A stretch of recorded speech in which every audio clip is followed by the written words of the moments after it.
वाटते ना तुका? तू केव्हा आली? केव्हा आली? काय झालंय? आणि तू काय करतेस काय? अगं मला संदेश तरी पाठवायचा.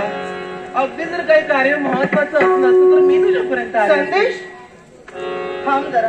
काय झालं काय? अहो काय काय करता आहात काय तुम्ही? म्हणजे काय?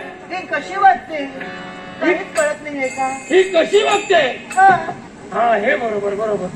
ही कशी तरी वागते हे बरोबर आहे. पण नेमकं रागेसारखं काय झालं का? राग येण्यासारखं काय झालं? हो. तुम्ही इथे थांबा. तिला अगोदर विचारते नंतर तुम्हाला सांग. तिलाच विचारायचंय? हो तुम्ही थांबा इथे. नाही मी काय म्हणतो? काय झालं? नाही तुम्ही दोघेही बोला. हा तुम्ही प्रेमानच बोलणार आहेत मला कळत आहे. पण माझं नेमकं काय झालंय? काय झालं? इतरच माझ्या भारी आहेत. हा त्यांना दर्शन देण्यासाठी मला जायला हवं. तेव्हा तुम्ही काही क्षण बोला, मी जातो आणि पुन्हा. नको इथंच थांबा तुम्ही. मी जाऊ नको? तुम्हाला सुद्धा काहीतरी विचारायचंय मला सुद्धा विचारायचं. पण तुमच्या अगोदर तिला विचारणार. काय ग? हा मला सांग. पतीच्या कुठच्या मांडीवर बसायचं असतं ग?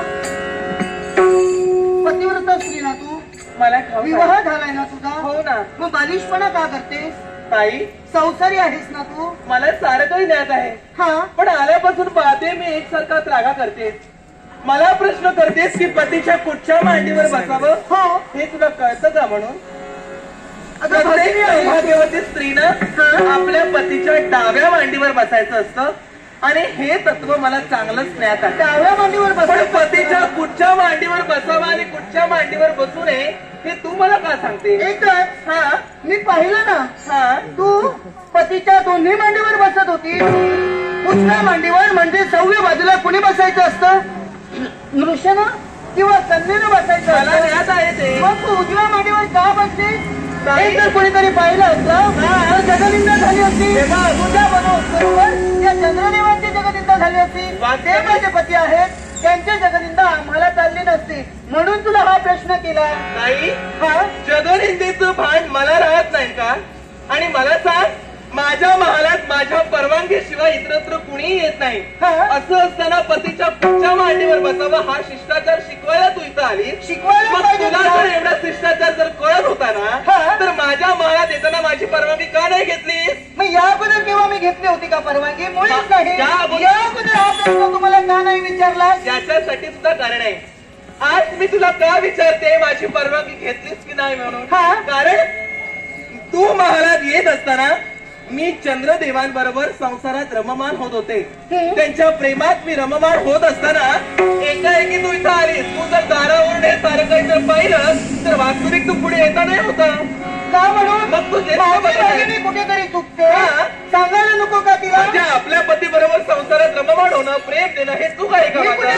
मग मी तसं म्हणालेच नाही. पण तू कुठेतरी चुकतेस हे चुकीचं आहे याची जाणीव करून तुला द्यायला हवी. म्हणून मी इथे आले. अरे मला सांग, अशी कोणती निश्चित वेळ मला सांग तुझ्या महाली येण्याची? नाही माझ्या महालात येण्यासाठी निश्चित वेळ कुठची नाही. पण एखाद्याच्या महालात जाताना त्याची परवानगी घेणं न पेक्षा त्याला संदेश पाठवणं हा शिष्टाचाराचा भाग आहे. तू मला शिष्टाचार शिकवतेस म्हणून मी तुला सांग. हे पहा, शिष्टाचार तू आणि मी आपल्या आई बाबांकडून शिकूनच आलेलो आहोत. पण माझी भगिनी कुठेतरी चुकत आहे म्हणून हा शिष्टाचार मी तुला शिकवते. मग ताई मी जशी चुकते तशी तू मला समजावतेस, तशी तू चुकतेस म्हणून मी समजावते नाहीये. मी चुकणार सुद्धा नाही. पाहिलं मी तुला. आणि मला सांग थांब जरा. वा काय झालं? काय झालं? काय गेली ते? हो तेच म्हणते मी. त्याला थांबायला सांगितलेलं येणारच आहे पुन्हा माझ्या महाला. हो ते मला माहितच आहे. अगं दिवस रात्र तुझ्याच महाले असतात ते. मला सांगा, एखाद्यावर अन्याय होत असेल तर या अन्यायाची वाच्यता व्हायला हवी की नको? निश्चितच. आणि जो कोणी अन्याय करत असेल त्याला शासन व्हायला हवं की नको? कुणी केला तुझ्यावर अन्याय? अन्याय कुणी केला? कुणी केला? तू केलास अन्याय. मी केला? हो तू केला. असं तुझं घोडा मारला सांग पाहू. काय अन्याय केला? ऐक म्हणते, अगं दिवस रात्र चंद्रदेव तुझ्याच महाली असतात. तुझ्या बरोबर आम्ही सुद्धा तुझ्यासारख्या आम्ही चंद्रदेवांच्या 26 पत्नी आहोत. निश्चितच. मग आमच्या महाली येत नाहीत याला कारण तू आहेस. ताई चंद्रदेव येऊन जाऊन माझ्याच महालात असतात. ते तुमच्या महालात येत नाही याला दोषी मी आहे का? तू दोषी आहे. कशी काय? कशी काय म्हणजे? पाहावं तेव्हा चंद्रदेव तुझ्याच महाली असतात हाच माझा दोष दाखवण्यापेक्षा चंद्रदेव माझ्या महालात असताना त्यांना पती प्रेम पत्नी प्रेम देणं हे माझं कर्तव्य आहे. पण मला सोडून ते तुमच्या महालात येत नाही, इतरांच्या महालात येत नाही, हा तुमच्यावर अन्याय होतोय. हा अन्याय होतोय. त्यापेक्षा तुम्ही कुठंतरी चुकत आहात. तुमच्या महालात ते काय येत नाही याचा तुम्ही विचार करू नये का? आम्ही मला चुकत नाही. चुकतेस ती तू नाही, सारं काही मीच चुकीचं करतो. कारण ते तुझ्याच मालिक का थांबतायत. एक दिवस का नाही सांगितलं त्यांना? तुझ्या बरोबर आम्ही सुद्धा चंद्रदेवांच्या पत्नी आहोत ना, मग का नाही त्यांना समजावलंस तू? मग पती माझ्या महालात असताना त्यांना असं सांगायला हवं की आता पुरे हो, माझ्या महालात तुम्ही इतका वेळ घालवलात ना, आता जा इतरांच्या महालात जा, असं मी सांगायला हवं. असं म्हणत नाहीये. तुझ्यासारख्या म्हणजे माझ्यासारख्या इतर सुद्धा तुमच्या पत्नी आहेत, त्यांच्या महाली सुद्धा जा, त्यांना सुद्धा दर्शन द्या, त्यांना सुद्धा पती सहवास मिळू दे, असं का नाही सांगू शकलीस तू? हे मी सांगण्यापेक्षा एकापेक्षा एक आपल्या 27 भार्या आहेत. प्रत्येकांना समान न्याय द्यायला हवा, प्रत्येकांना समान प्रेम द्यायला हवं, हे चंद्रदेवांना कळत नाही. आणि म्हणूनच न्याय मागण्यासाठी मी इथपर्यंत आलो. माझ्या आतापर्यंत तू आमची भगिनी आहेस म्हणून हे सहन करत आम्ही बसलो का? कुठंतरी आमच्यावर होणारा अन्याय केव्हा ना केव्हा तरी तुला समजेल, केव्हा ना केव्हा तरी चंद्रदेवाला सांगशील, पण असं न करता वर तोड करून तू माझ्या समोर बोलतोय. नाही, तू ज्येष्ठ भगिनी आहेस म्हणून मी आतापर्यंत माना सन्मानानच बोलले. वास्तविक ज्येष्ठ भगिनी आहे ना, त्याने कनिष्ठ भगिनीच्या संसाराचा विचार तू वास्तविक करायला हवा होता. आणि तुझ्यावर अन्याय होतोय म्हणून तू सांगते, पण तू अन्याय होतोय हे सांगण्यासाठी तू माझ्यापर्यंत आले. पण याला सर्वस्वी जबाबदार जर चंद्रदेव असतील तर न्याय तुला तेच देऊ शकतात. माझ्या मला घेणारच आहे. दोषी तू आहेस का? अगं माझ्यावर व्यक्तीवर अन्याय होत नाही. माझ्या बरोबर ज्या माझ्या सकट 26 आम्ही भगिनी आहोत त्यांच्यावर सुद्धा अन्याय होतोय. डाळ मुकून रडताय, दुःख करताय. अगं अश्विनी भरणी, मृगशीर्ष आद्रा, पुनर्वसू पुष्य, आश्लेषा मगा, पूर्वा फाल्गुनी, उत्तरा फाल्गुनी, हस्त, चित्रा, स्वाती, विशाखा, अनुराधा, ज्येष्ठा, मूळ, पूर्वाषाढा, उत्तराषाढा, श्रवण, धनिष्ठा, शततारका, पूर्व भाद्रपदा, उत्तर भाद्रपदा, रेवती, मी कृतिका आणि तू रोहिणी. हे तू मला सांगते आम्ही माझ्या भगिनी मला देत नाहीत का? मग भगिनीची भावना तू ओळखू शकत नाही, त्यांच्यावर होणारा या तुझ्या मनातल्या भावना किंवा तुझ्यावर होणारा अन्याय बोलत नाही, तर तुझ्या मनात जागृत झालेला सवती मत्सर बोलतोय. आतापर्यंत एवढी वर्ष आपण चंद्रदेवांबरोबर संसार केला, पण आतापर्यंत तुझ्या मुखातून असे मी उद्गार ऐकले नाही. पण आज तू अशी एकाएकी वागू लागलीस, कारण तू जेव्हा महालाच्या द्वारावर उभी होती तेव्हा मी माझ्या पती समवेत संसारात रममाण होत असताना ते कुठंतरी तुला पाहावलं नाही, ते बघवलं नाही, आणि 27 वर्षाच्या पोटी मी इतर भगिनीचा विचार करून इथपर्यंत आले. योग्य न्याय मिळेल तू समजून घेशील, पण काय वर्तवणूक करून सांगतेस? चौथी मत्सर मी समजून घेतलंही असतं. तू जर मला इथे शांतच निष्ठाने समजावायला आली असतीस ना तर एक वेळ ठीक होतं. तू सरळ सरळ माझ्यावर येऊन आरोपच जर करायला सुरुवात केली तर मी काय करावं? मग आता समजून सांग चंद्रदेवांना. सांगू मी? काय सांगू? म्हणजे सांगितलं सुद्धा असतं, सांगितलं सुद्धा असतं, पण तुझ्या आता या स्वभावाने मी चंद्रदेवांना काहीच समजावणार नाही. तुम्हाला जे काही करून घ्यायचं असेल तुम्ही करून घेऊ शकता. असल्या भगिनीला भगिनी न म्हणता तुझा धिक्कार करते मी. ही तुझी कृती हाणून पाडण्यासाठी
अर्धांगी बहिणीला भगिनी जर मानत असेल तर ही तुझी कृती आत्मळा संस्कार निघून ठरेल.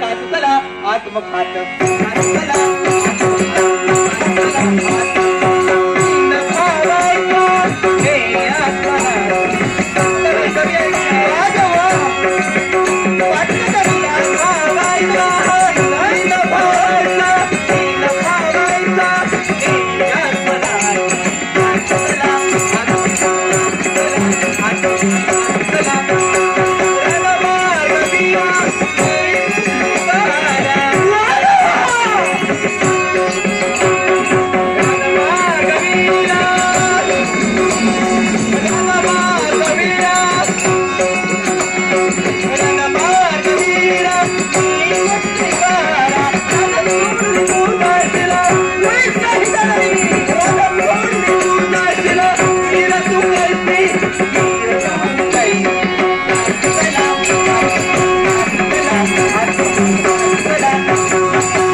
फुटली. धमक नको.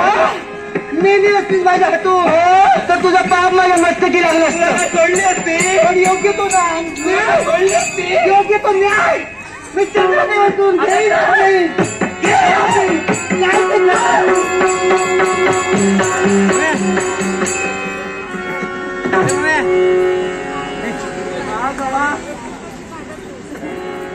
बऱ्याच दिवसानंतर कसरत झाली. त्याचा उपयोग असा आहे, आतापर्यंत आमच्या जीवनात असं कधीही घडलं नाही. पण आज एका की या माझ्या साऱ्या भगिनी माझ्यावर तुटून पडल्या. पण माझा हेतू आणि माझा मार्ग प्रामाणिक आहे. तेव्हा एकापेक्षा एक किती जण या साऱ्यांना थोडी सोडून